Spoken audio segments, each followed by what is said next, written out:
Welcome to Dr. Lotte Science with Soul. I'm Dr. Lotte and the host of this podcast. Today, I'm really excited to have Felicia Bender back on the podcast. She's been a guest a couple of times before, and it is always such a pleasure to have her and give us some insights as to what is coming this next year, 2023. Felicia Bender is the Practical Numerologist, and she's devoted to helping audiences uncover their life's purpose and so much more with numerology.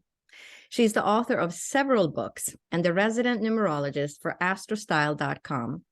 Felicia is a go-to numerology expert featured in many media outlets, including Refinery 29, Women's Health, and more. So welcome, Felicia. It's such an honor to have you as a guest again. Oh, I just love meeting up with you. You know that I do. So it's just such a pleasure. Thank you for having me again. So I know last year we spoke about 2022 and what that was going to bring us. And so I would love for you to talk about 2023. What is that going to bring us? And how does that affect us in our own personal years? It's a great way to begin to frame the year. Isn't it great? We always have that time in the end of December, kind of that frantic New Year's resolutions period, right? And I always say that rather than resolutions, I think we're all looking for real solutions, right? Rather than, a little play on words, but you know what I mean there. Yeah. And so, those who are drawn to more of these metaphysical tools, numerology can give us an idea about what the overarching energy is for us globally. It's called a universal year. It's very easily calculated. Don't let the term numerology discourage any of you out there. I'll talk to you for a moment after this. I'll continue with this thought, but then we'll talk about what numerology is, because some may be tuning in and going, I have no clue what numerology even is. So, and yet for the universal year for 2023, we would simply take 2023 and break it into one-digit numbers and add those one-digit numbers together. So it would be 2 plus 0 plus 2 plus 3, and that equals 7. So it is a 7 universal year, which we're all going to be experiencing globally. So before we kind of jump into that, though, just to put it into some context, contextualize it. So numerology, most basically, is the art and science of numbers. The kind I practice comes from Pythagoras, which those of us paying attention in math class remember the Pythagorean theorem of geometry. I actually don't remember that. You probably were paying attention in math class, weren't you? I mean, you're a doctor. I don't remember it either, honestly. Okay. Thank God. Well, but just as a point of reference for those of you out there, it is same guy. He was a Greek mathematician, mystic, very interesting person who was into frequency, music, astronomy, all of these things, and basically posited the idea that numbers carry with them not only a quantitative value that we can count with, it's 1, 2, and 3, and so on of an item. And yet these numbers carry with them, whenever they show up, they carry energy. They are frequency. They carry data. So it's kind of a little bit easier to willingly suspend our disbelief in our more technological age, where everything on the computer are ones and zeros, right? How does that all happen? And then also, if we really think about it, numbers, we each have a phone number. That number, we dial it and it gets to a specific person. Like, really, how does that work? Like, you got magic. You kind of got to go, wait a minute, that's really, really remarkable. And so basically, if you think about numbers as having this kind of information, and we don't have to believe in it for it to be operational, just like we don't have to believe in gravity or the cloud. It's there and we don't have to know it. So it's the same sort of thing. So in numerology, we're using the numbers 1 through 9 and then some combinations thereof. But once we understand the basic defining qualities for each of the numbers, we can kind of plug them in wherever they show up in some way, shape, or form. And the incredible thing is that the numbers never lie, right? I mean, you've experienced this a bit. Absolutely. I was blown away when I learned about numerology and found you. It's quite accurate. I'm so impressed with it, which is why I love having you back on the show, because it really does give people a lot of insight into their life or why it is certain ways. Absolutely. And so with that said, it is like a language. It's learning the language of numbers, basically. So with that said, to kind of set the groundwork there, we can look at, with numerology, we can do a chart for you personally. And we would use your full name as it is on your birth certificate and your date of birth. Those would be the two things that we need from you in order to create that chart. So we're not really looking at that right now. What we are looking at is cycles of time that we can experience and have a grasp around what the themes are, what's being supported, what the energy present is giving us during that time. So it's kind of like knowing the theme to your party is what I call the personal years, right? It's like knowing where you're showing up. So for 2023, universally, everyone in the world is experiencing a number 7. Now, what is the number 7 representative of, and what does it actually physically and emotionally and energetically bring in? The 7 is a high spiritual vibe. So even if you think about the number 7, seventh heaven, lucky number 7, 7 does have that sort of connotation. And yet what it bridges in for this year overarchingly is a time to kind of step back, to be reflective as a global community, to plan, to learn, to organize, to prepare, rather than mad frenzy of doing, right? Or an absolute focus on the bottom line of finances. The 7 doesn't really support that kind of. The next year is all about financial growth and kind of personal empowerment. But the 7 year, it'll kind of blow back in your face if that is your only focus, right? And again, if we look at this in terms of globally, universally, I like to put it in the context of what's going on politically. What's going on again in the world? Where are there wars and conflicts? Where are there issues regarding climate stuff? Where are what are things that are being emphasized right now? And that often is going to be very reflective of how we're being asked to deal with something that the numbers can reflect upon. So what I would say is that 2023 is really a year where we are collectively and communally as a global community really digging deep and looking at our pretty deep shadows, right? The shadows that are going to come up to be looked at, to be recognized, to be somehow brought into the light, to be dealt with differently. It's a year, second of all, that is really ripe for very, very deep, very permanent spiritual growth.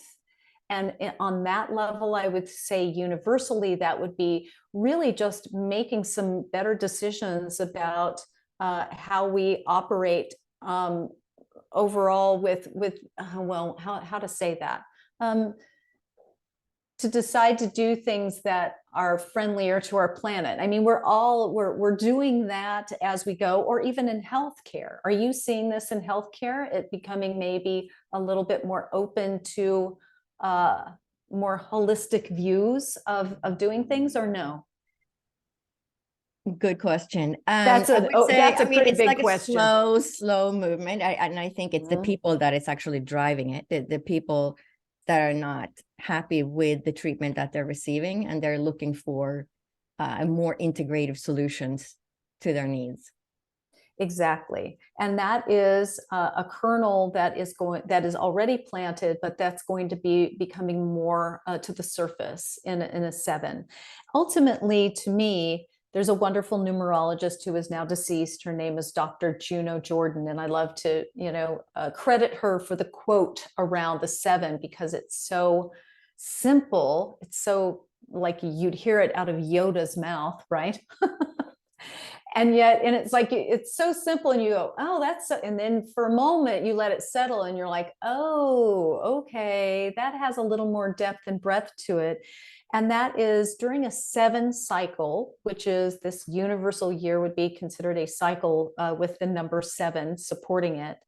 It's a time for all of us collectively to create and develop the right state of mind. So it's like, oh, that's sounds easy. And then you're like, no, that's really, really has some depth and something to chew on there, because it's a matter of just moving the needle just this much. Right. But it can be so significant. The 7 is a slow, gradual, integrative, digesting energy. So it is not quick moving. It is not a lightning flash. It is really a gradual, but a very kind of DNA changing opportunity again. And this is for all of us collectively. So I would say, the positives here are definitely there'll be some, I feel, there will be some inventions and some innovations that are going to be gaining some traction, and the experiments around those, the trials, the adding to the information to get those things off the ground are really going to be percolating this year in 2023, and we'll be seeing some more of those being launched, being put out into the world next year. And it's really a time for people to take a pause, to really reflect and be a bit introspective about who they really are and what we're all here for, right? At the end of the day. The world needs that for sure. Yeah, I mean, it sounds pretty simplistic, and it is, and yet it's a pretty deep and heavy. It can be heavy, it can feel heavy, and it can feel very victimizing sometimes. I think that is the opposing force that we get to deal with the 7, because it really demands that you have trust and faith, and that you also tap into that more intuitive, the more intuitive elements, as well as analyze the data. Right. So it's kind of bridging the two of those together, if that makes sense. Does that make sense? Yeah. In terms of the year? Okay. So then if we look at that overall, that's kind of the umbrella energy. And so what's really fun, so it's like, okay, that's all great, but it's all out there. It's all the politics and everything, which we are involved with, but not directly. So how do we then bring this into, well, what about me on a day-to-day basis, right? What's going to be happening, and can numerology help us with that? Well, yes, it happens to be able to do that as well, because there is something called the personal year cycle. And this is something that we all experience year to year. And it is, again, based on your date of birth. And so if you don't mind we use your date of May the 28th, because that's all. We do not need the year for this calculation. So what we would do is we would take, if you're listening and you want to calculate yours, you take your month of birth, your day of birth, and then the current year. All right. So in your case, May is a 5. That's the 5th month. So it's a number 5. The 28th, we take the 2 and the 8, and we add those together. 2 plus 8 equals 10. And then we continue to reduce to a 1-digit number. So 1 plus 0 equals 1. So the 28th is, in this numerological calculation, a number 1. And then we also realize that, or realize, that's a silly way of saying it. I was looking at my calculation and my brain went somewhere different. So then we look and we add the number of the current year, which we just did, 2023, which is a 7. So in this case, we take 5 plus 1 plus 7. So that's 6, 7, 8, 9, 10, 11, 12, 13. And 1 plus 3 equals 4. So in this example, you are experiencing a number 4 personal year in 2023. So, okay, that's all well and good. So what does that mean? Right? Please tell me. Please, what does it mean? So numerologically, the personal year cycle is a 9-year cycle from birth to death. Okay, so you had a pretty significant transition almost 4 years ago, because that would have been a 9 personal year, which is the ending of a cycle, and then moving into a 1 personal year the next year, which is new beginnings.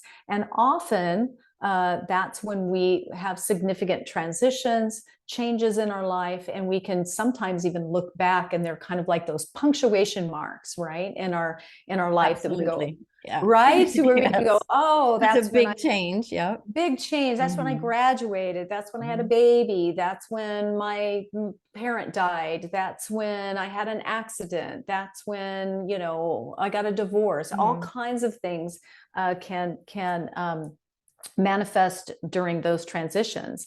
And yet 2023 for you is a 4. So this is very foundational. The 4 in numerology is all about structure. It's all about hard work. It's all about building systems that are going to make your life easier and more productive down the line. But it demands that you take the step by step processes that it takes to do so. It can feel like a more serious year, like, oh gosh, I've got to really look at, I always conceptualize it as looking at your life's mission statement, like getting it out on the table and going, hey, this is 4 years old, or however long, you know, using it as a metaphor. I've got to really I got to read it again. I don't even know what it is. It's been so long since I've taken it out of the file. And I've got to read it again and see what still works for me and what doesn't. And then you begin to implement those things. Now you're moving right out of the 3 personal year, which is all about self-improvement, communication, all things media, about digging into emotions and expressing those in a different way. This is kind of the Reader's Digest of this. And yet, the reason I'm bringing it up is because, may I ask you if you have been working on, knowing you probably have, and yet have been working on a book, a media project, expanding your scope in terms of what you're doing media wise. I mean, you're already doing a podcast and everything else. So what was that like for you during this last year of 2022?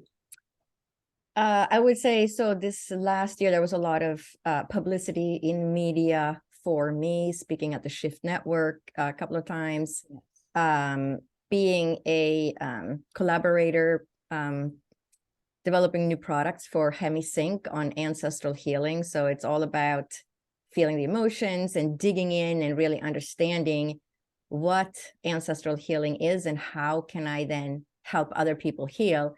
And then developed the first one, which was released in July, Healing Your Ancestral Mother Wound. So it's all about the relationships to the mother. And it doesn't matter if you said you had a good mother or a bad mother, because a lot of times we still carry that ancestral mother wound. And it goes back in generations, and it just gets passed down, and sometimes we don't see it.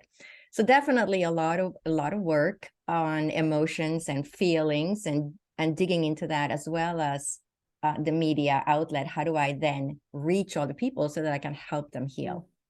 Absolutely. And so the beauty of that, which I love, is that this upcoming year is implementation time. So now that you have these now that you've done all the content, now that you've gotten the classes done, now that you've kind of gotten yourself in this position where you can, reach more people to do the work that you feel so passionate about. And so the 4 gives you the structure and the energy to really continue to implement that, put things in place, expand the marketing around them, all of those things that need kind of that detail-oriented, systemized stuff. The beauty also to me is the 4 personal year is about healing ancestral wounds and old family history things. And so the fact that you're probably, as you're working on that with clients, you're usually doing it with yourself as well, right? I mean, is that? Yeah, absolutely. And many times you get the clients that you work with, you recognize something within your own family system. And that's why they were drawn to you, because sometimes we don't understand what it is that makes us want to work with somebody else, or that person. Just many times people show up on my screen and they say, I saw you on this podcast, and I don't even know if I scheduled the right session. I just knew I had to work with you or meet you or talk about things. And then all these different things come up. So yeah, it's fascinating.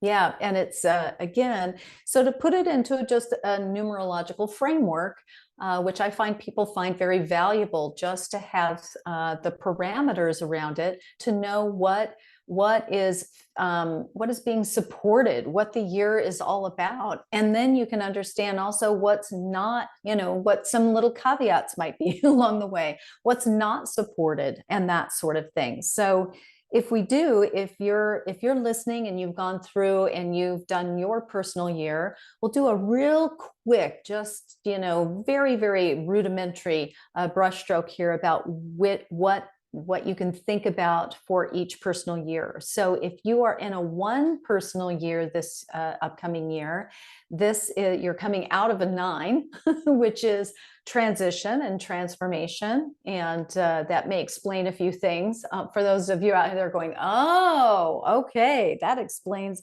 a few things that I've been questioning this year about all the stuff going on.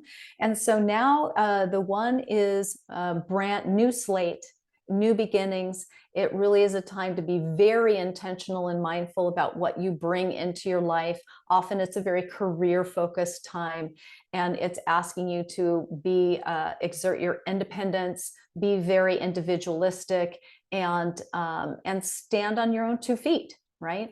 During a 1 personal year. So much more, but that's the basic energy around it. The 2 is set up as a resting point in some way, because I'll always say that the 8 personal year is the beginning of a 3-year transition cycle that finalizes at the end of the 1 personal year. So by the 2 personal year, you should be kind of wiped out. Right? In some ways, you're kind of like, oh my gosh, I just need a little breather.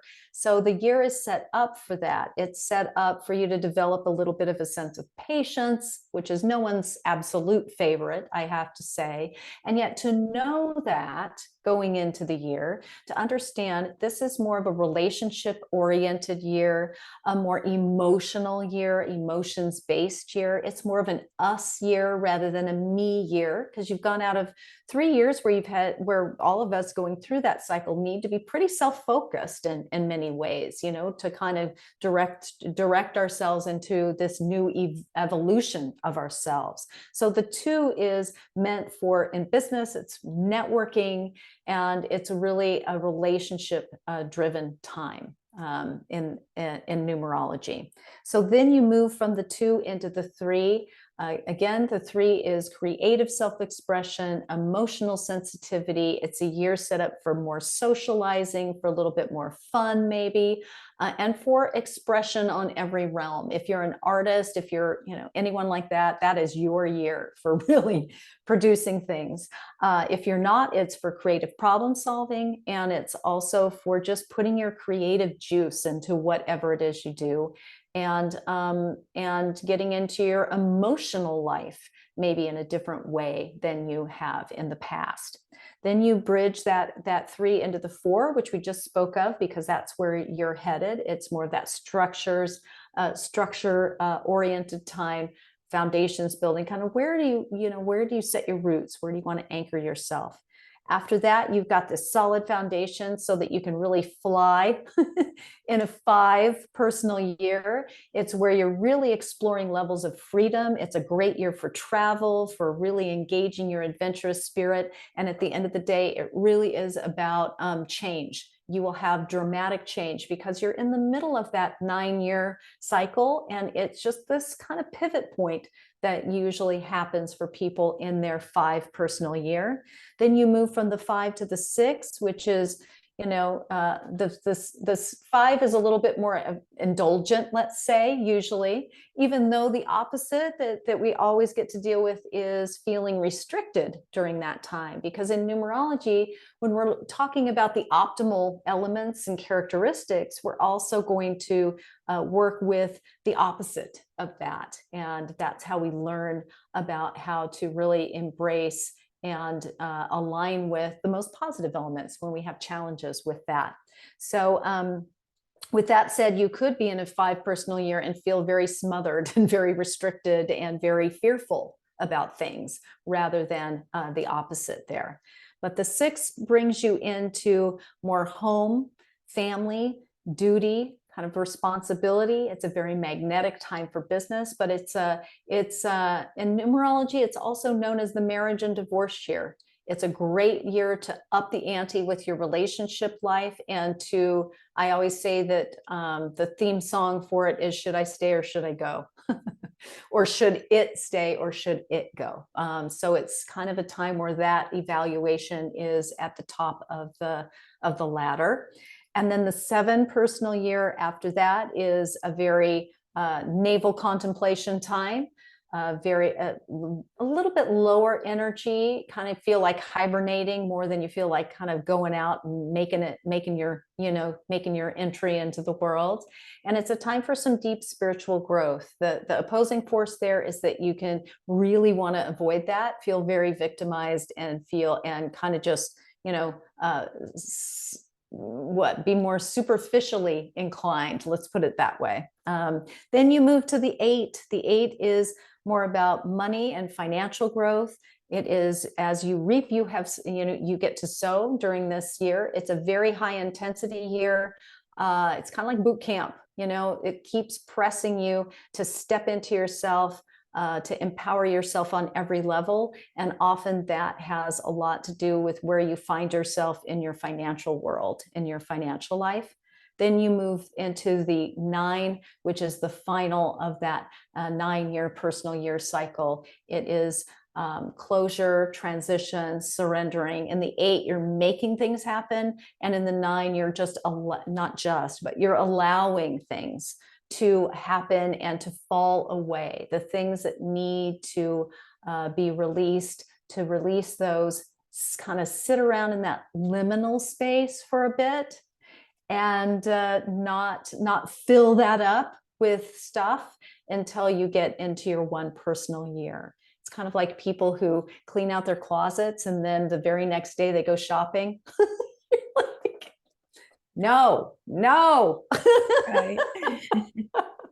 So don't do that in a 9, metaphorically speaking. And yet the 9 people who know something about numerology often dread the 9 because it is often very, very transitional, transformational, can feel emotional because things are recalibrating and things will fall away that need to fall away during this time.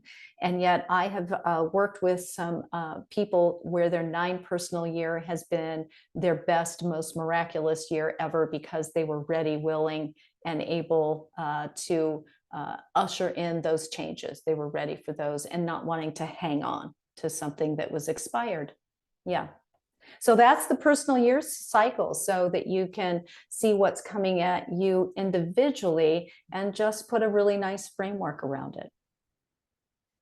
That's so helpful. I mean, you can really understand, especially when you look back, right? You asked me, what was last year like?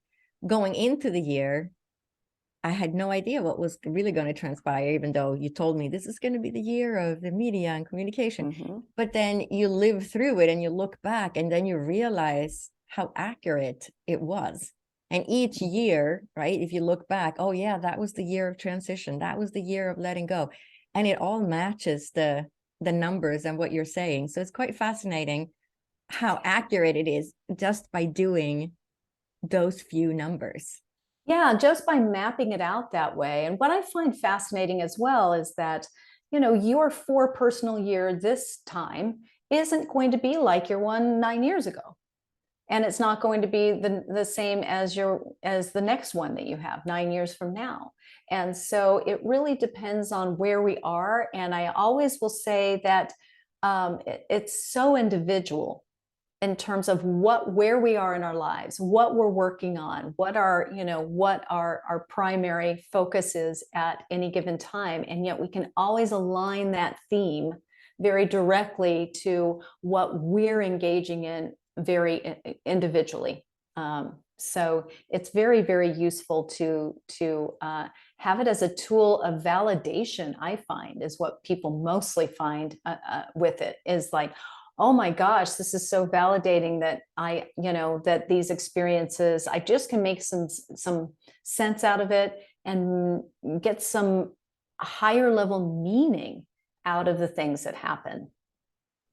I mean, even thinking of if you did it, with your partner or, husband, your spouse, your children, to understand, people that we live with, to understand what is to expect out of the people in your household this coming year and what are the challenges they're going to feel. I mean, it's really a great tool to sort of get an idea what's going on within each person.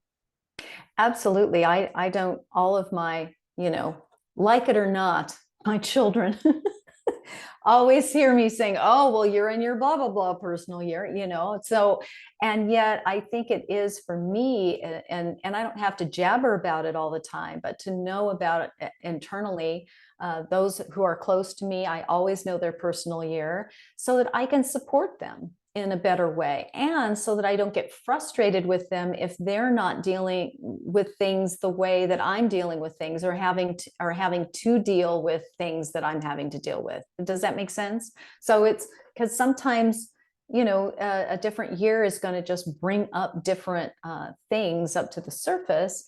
And it's really, really powerful to know that. And again, especially in significant relationships like a marital situation or with your children, to support them in the best way that you can. Yeah, it's absolutely fascinating. I know you came out with a new book, The Yes. Ultimate Guide to Practical Numerology, Mapping Your Path and Purpose. Can you talk a little bit about this new book? Absolutely. Well, and if you're interested in this is all in the book with much more descriptive terms and more detail to that. This is a book that it's kind of you could use it as a doorstop if you want to. It's a little long. It's something like 555 pages or something of that nature. And basically, it's all of the work that I've done up until now for over a decade. I've written a lot and I've worked with so many clients that I really wanted to just make it a very user-friendly, practical guide with numerology, and yet also with a certain amount of depth and breadth, because I know people who get into this really, they do want some details that they can, really hang their hat on. And so this goes through most of the basics of a numerology chart. It goes through the life path number, the core numbers, the cycles of time, and other elements of numerology that you can reference whenever you want to. That's what I love about this, is that you can look it up, right? I love it. It's not, I always say jokingly and lovingly, it's not totally like being a psychic, right? Where you have to kind of, ohm in the corner for a while. I don't know. I mean, whatever floats our boat, but, and there's nothing wrong with ohming in the corner, which I have done myself many times as well. All I'm saying in a kind of jocular way is that it's something that you can, take off the shelf, take a look at it, do your highlight, write your notes, put it in your journal, and put it away until you think, oh, I need to look at that again, right? So it's a nice encyclopedia or just reference guide for really staying on path. That's the point, is I find that when we have this framework that the numbers really do offer us, we can keep referring to it again and again to galvanize us, to give us strength, to give us courage, to validate, and to give us guidance. No, it sounds amazing, because you can really go in there and reference if you say, you know, what was the life path number and how do I do that again? And just look things up and get an idea of what's really in store for your life. Because if you put it all together, it's like watching your own movie play out. It really is. And you always get to write the script, right? And you always get to make those decisions. And I also love about it, people who do get into numerology, of course, needless to say, are really, really into looking at their, former relationships or their friends or family, people that they have trouble with, or people who they love. And they're like, why do I love this person so much?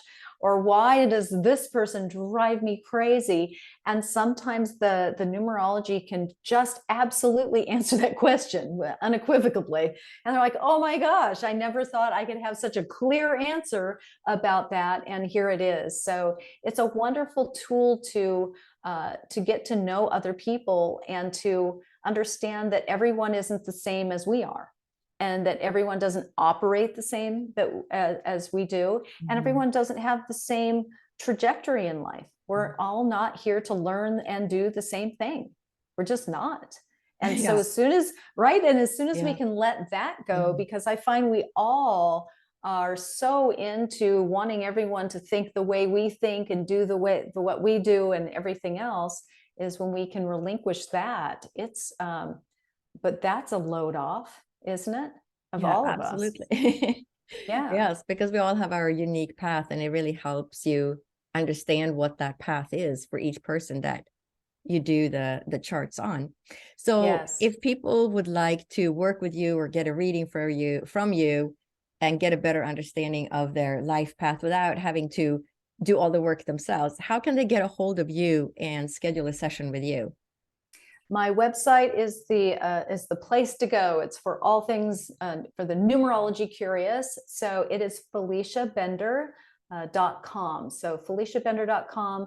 There's videos there. There's all kinds of free resources. And then there's also the books and private sessions if you would like to schedule a session. That's great. And I will put your website in the podcast notes as well. So FeliciaBender.com. And I want to thank you so much for taking the time today and being a guest again on the podcast and just sharing your knowledge of numerology with all the listeners. It's just wonderful to be here with you at the first of the year. So happy New Year. And I look forward to hearing more about your personal year, actually, as we go along. Next year. Yes. The summary. Did the 4-year turn out as you expected? That's right. That's your writing prompt yes, that's your writing prompt for the year, or for the end of the year next year. All right. Sounds perfect. Thank you again.